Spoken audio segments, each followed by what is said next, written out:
வாழ்க வளமுடன், சுகம் சூழ்க. நற்பவி நற்பவி நற்பவி இறைவனோடு இணைந்திருப்போம்.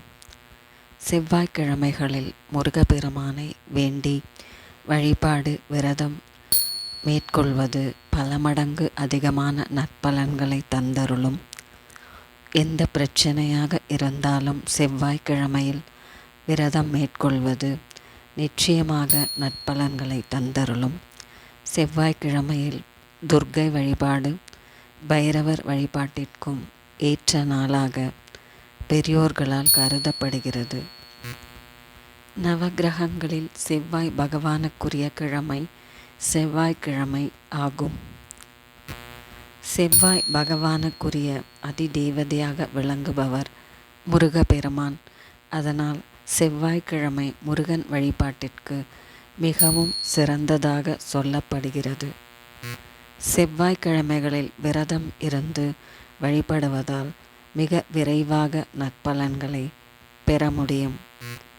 செவ்வாய் பகவானை வழிபட்டால் வீடு வாகன யோகம் அமையும்.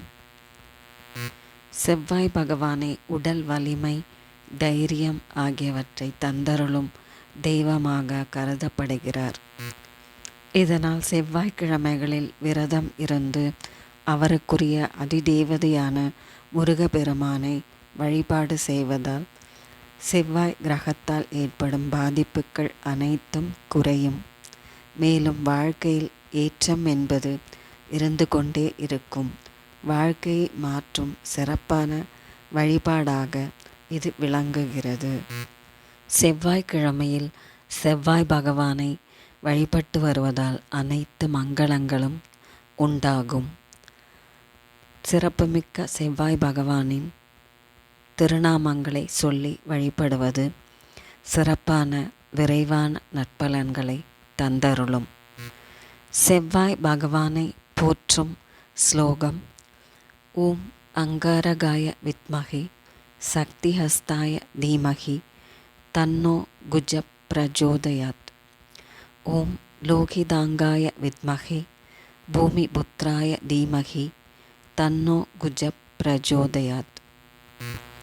இந்த ஸ்லோகங்களை தினமும் 27 முறை துதித்து வருவது சிறப்பான பலன்களை தந்தருளும்.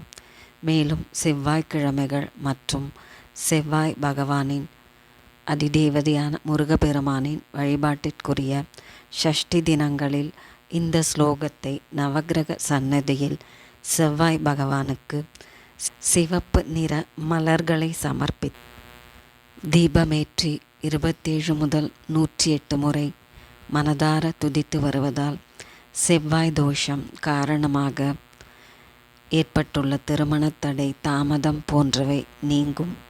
பூர்வீக சொத்து, பூமி, மனை லாபங்கள் ஏற்பட்டு வாழ்வில் வளங்கள் நிறையும். ஓம் வெற்றிவேல் முருகா போற்றி. ஓம் அங்காரகனே போற்றி போற்றி.